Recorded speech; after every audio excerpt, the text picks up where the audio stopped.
আজ আমি অনেক কিছু রান্না করব আর রান্না করার জন্য পেঁয়াজ কুচি করে নিয়ে একটা হাঁড়িতে ভেজে নিচ্ছি। এটা দিয়ে কিন্তু আমি মুড়ি ঘন্ট করব। মুড়ি ঘন্ট করার জন্য বুটের ডালগুলোকে আগে থেকে সেদ্ধ করে সাইডে রেখে দিয়েছি। আর ভেজে নেওয়া পেঁয়াজের মধ্যে একে একে সব রকম বাটা মশলা, আদা বাটা, রসুন বাটা, ধনিয়া বাটা, জিরা বাটা এগুলো দিয়ে দিলাম। এখন হলুদ গুঁড়ো, মরিচ গুঁড়ো এবং স্বাদ মতো লবণ দিয়ে দিব এখানে। তারপরে এটাকে তেলের মধ্যে নেড়েচেড়ে ভেজে নিব। আর ওই যে বুটের ডাল দিয়ে মুড়ি ঘন্ট করব তার জন্য আমি এখানে নিয়েছি মৃগেল মাছ একটা, সেই মৃগেল মাছটা এখানে দিয়ে দিচ্ছি। হ্যালো এভরিওয়ান, কেমন আছেন সবাই? আশা করছি যে যেখান থেকে দেখছেন সবাই অনেক অনেক ভালো আছেন। অনেকদিন পরে আমি বড় ভিডিও দিচ্ছি, এই কয়েকদিন ছোট ভিডিও দিয়েছি। তো আমি এখানে মৃগেল মাছ দিয়ে বুটের ডালের মুড়ি ঘন্ট করব।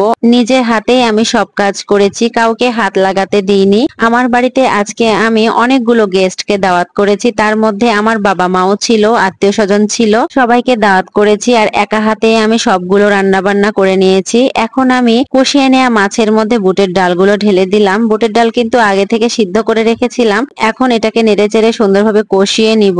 আর আমার কিন্তু এখানে মুরগির মাংস রান্না করা হয়ে গেছে। এই ভিডিওগুলো করা হয়নি, আসলে খুব ব্যস্ত হয়ে পড়েছিলাম। তো এখানে গরুর মাংস রান্না করা হয়েছে। একা হাতে ভিডিও করা, রান্না করা মুশকিল হয়ে পড়ে। শেষ পর্যায়ে যখন আমি বুটের ডালটা রান্না করি তখন আমি ভিডিও করছিলাম। আমার চেহারা তো একেবারে বাংলার পাঁচের মতো হয়ে গেছে, আমাকে দেখতেই পাচ্ছেন। আর আমাদের চুলার পার কিন্তু টিনের চুলার পার, তবুও আমি গ্যাসে রান্না করি, খড়িতে রান্না করি না। এখন আমি এখানে পরিমাণ মতো পানি দিয়ে দিব, তারপরে ঢাকনা দিয়ে ঢেকে দিব বেশ কিছুক্ষণের জন্য। বেশ কিছুক্ষণ পরে আবার একটু উঠিয়ে নিচ্ছি, দেখেন টকবক টকবক করে ফুটতে আরম্ভ করেছে।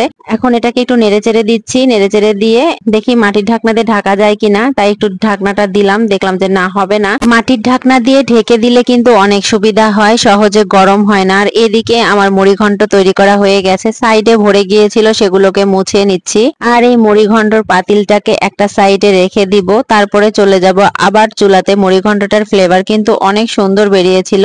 আমি প্রথম আজকে মুড়ি ঘন্ট করলাম। এখন এটাতে আমি কিছু ফোড়ন দিয়ে দিব, সেজন্য চুলাতে একটা ফ্রাই প্যান বসিয়ে দিলাম, জালটাও ধরে দিয়েছি। এখন এখানে তেল দিয়ে দিলাম আর দিয়ে দিচ্ছি শুকনা মরিচ, একটু ভেজে নিব, বিচি সহ দিয়েছি।